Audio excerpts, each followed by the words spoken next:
Hello guys, Dan here from Dan's Tech, and in today's video guys I'm going to be bringing you a graphic card review today of the XFX R9 380 Black Edition. Now I personally haven't reviewed a graphic card for quite a long time, and in general I haven't reviewed an AMD GPU, so it's going to be interesting to see if AMD GPUs are really ridiculously loud and they also run very hot.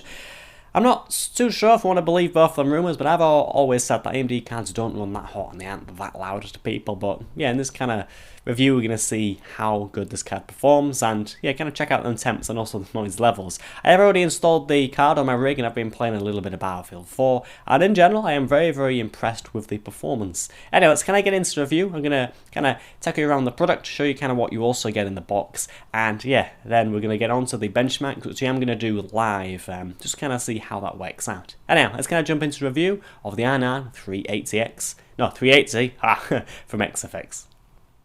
To get started, as a quick overview of what you get in the box, you get two short instruction manuals, one regarding installation of the driver and the other going over installation of the GPU.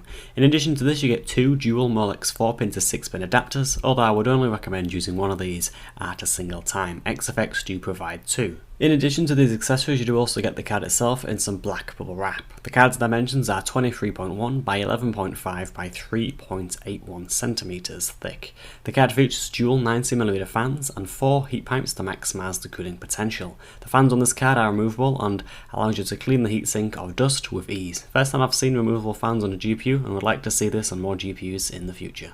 The shroud is black plastic, however done well and doesn't look outrageously cheap. As for the power requirement of this card, there's two 6-pin connectors on the end of the card. XFX do recommend a minimum of a 550 watt power supply, however we all know you can get away with much lower than that. While showing you guys some shots of the cooling solution and of the card with the cooler removed, let me go over some technical specifications. As for the cores, this card features 1792 cores clocked at 1030 MHz. This card also features 4GB of GDDR5 memory clocked at 1.45 GHz or 5.8 GHz effectively, sat on a 256-bit memory bus. As for outputs, this card features a single HDMI and DisplayPort and two DVI outputs. Anyway, I think it's about time we install the card and get playing some games to see how it performs. As mentioned, I'm going to try out some live benchmarking, so let me know what you think of this format. So peeps, to get started for Fallout 4, we're currently playing at 1080p at the high preset. We're averaging between about 50 to 60 frames per second, mainly is in the upper 50s near to the 60 FPS lock that this game does currently have. So I'm just gonna find some good old enemies and see how that affects the frame rate, and in general, yeah, just see how this game performs with the R9 380 from XFX.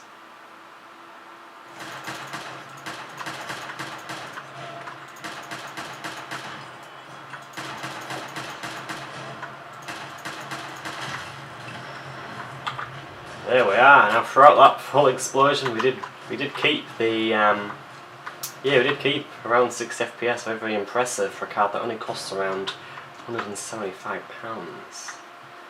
So yeah, not bad at all. One thing you might hear is that the card isn't exactly very quiet, but I will be looking in to see how XFX have kind of done their fan profiling, to see how it handles the ramping up and ramping down of the fans, which yeah, just seem to be a little bit loud. But overall, in general, just walking through here, we're averaging, what, 55 to 60 frames per second. Very smooth. I would test this on Ultra, but I'm pretty sure it's not going to handle too well, as the Ultra kind of preset. You do lose a lot of performance on this game. So it did dip down there into the 30, which has gone all the way back up. Not too sure what it was doing there, but yeah, overall some very nice performance.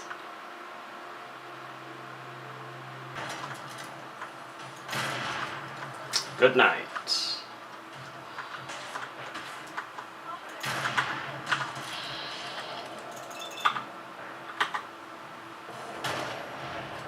Oh, gotta love the goal.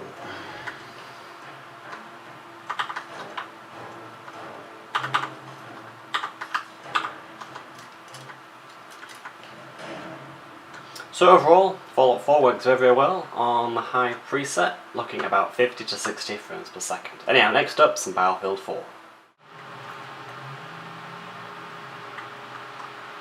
So I've now jumped into good old Battlefield 4. This is running the high preset at 1080p. Overall, this game does work pretty damn well. You're looking at about 80 frames per second. I've seen it dip into the 6s at times, 70 sorry, but yeah, overall it's forever above 60, and you will get a good gaming experience with this card.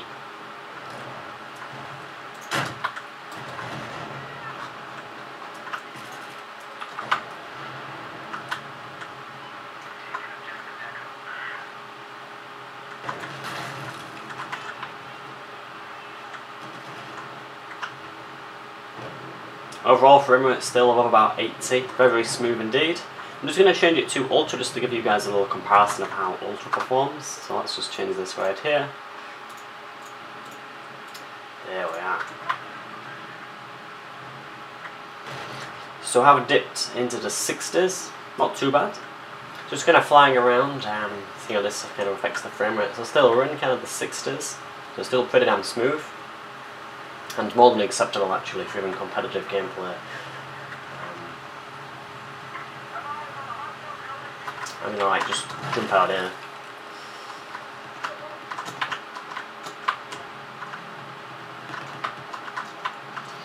I think the enemies went down. I think they might be coming back up. And there they are, guys.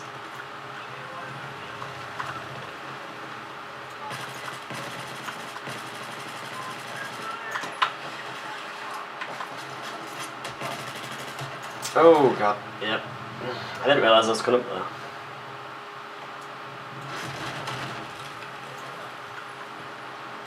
I took both of them out, now 3 of them out. Not that guy though, god damn it. Anyway, we're going to switch to the Mantle API and see how that fares. This does require a restart, I believe. So, yeah, we're just going to do that. So now running the game in Mantle, regardless of it being another map, it shouldn't matter that much. So first up, we are running the game at high settings. And yet again, we're looking at a very smooth frame rate. It does appear to be bumped up a little bit, looking at about 80, about 80 to 90 frames per second.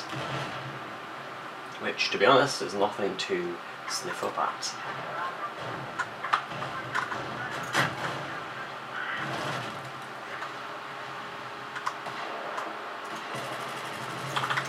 This one sniper down.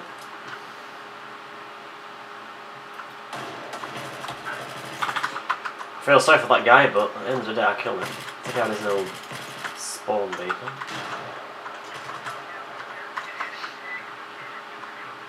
So yes, at high settings on Mantle you do get a little bump. We have just we did just touch 100 FPS there for a moment, so yeah, it runs very very well indeed.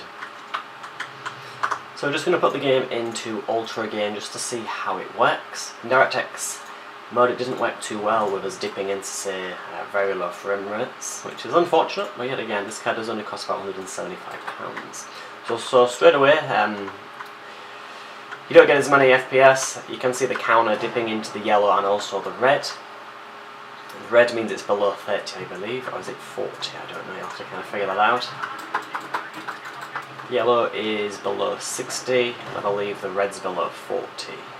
Yes, it looks that way. So yeah, you are getting a significantly less frame count, and it does feel a little bit jittery as it's going up and down with, you know, and to be honest, with the game being this big, this map is quite large as well, especially on Conquest. You should kind of expect these dips if you do want to play in Ultra, but I personally would recommend the good old high setting. Anyway, we're going to jump into another game. I think we're going to jump into GTA 5 and see how that fares.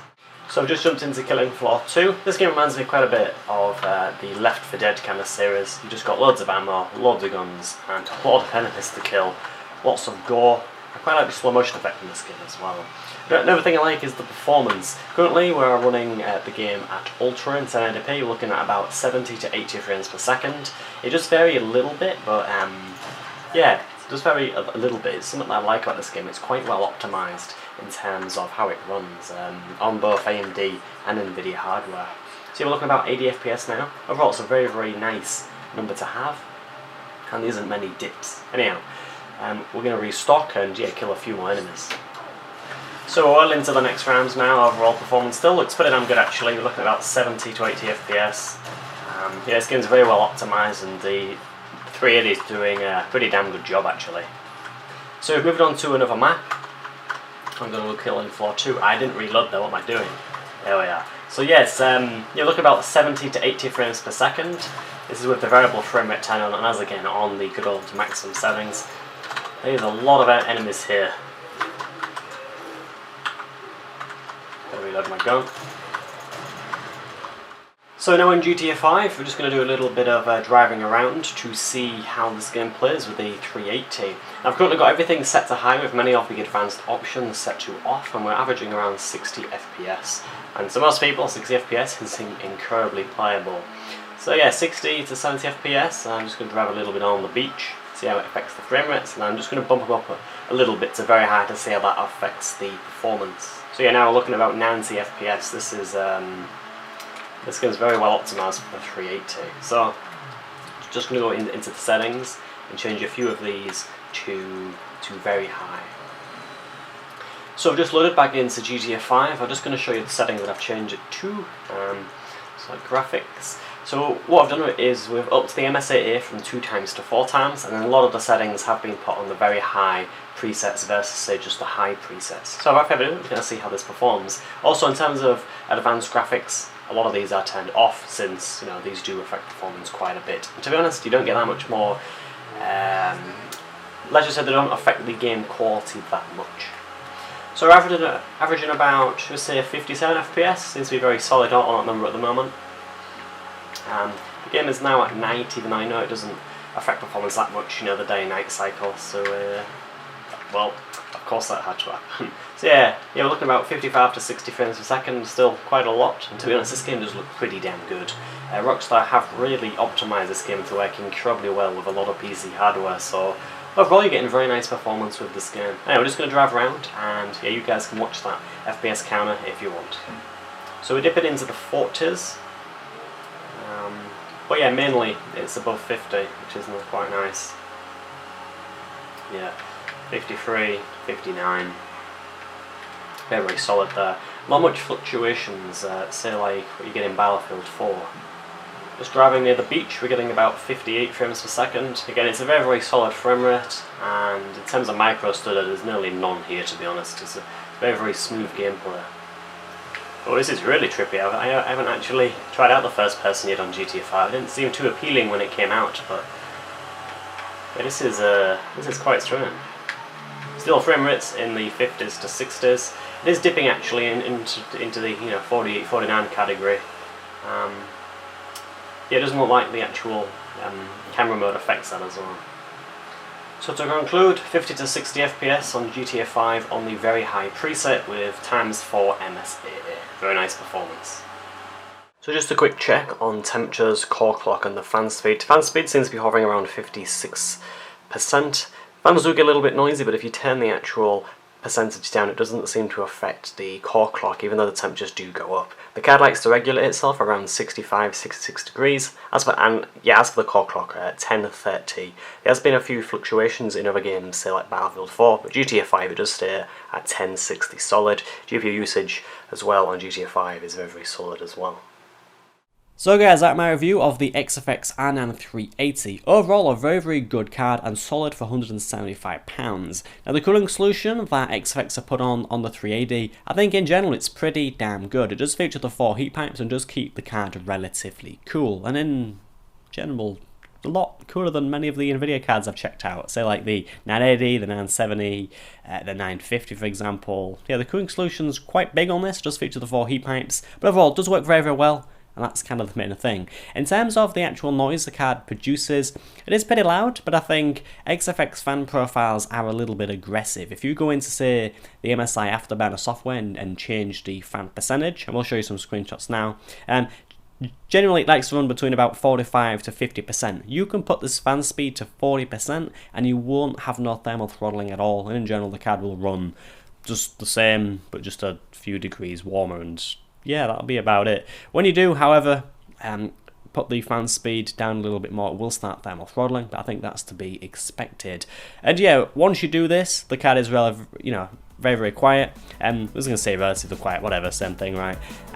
Yeah, the card overall does perform pretty damn well. And in terms of noise levels, once you do this fix, it's good. It's a very good card, performs very well. Cooling solution's pretty damn good. The noise levels, as I said, once you've done that fix, brilliant. And I think for £175 you are getting a very solid card.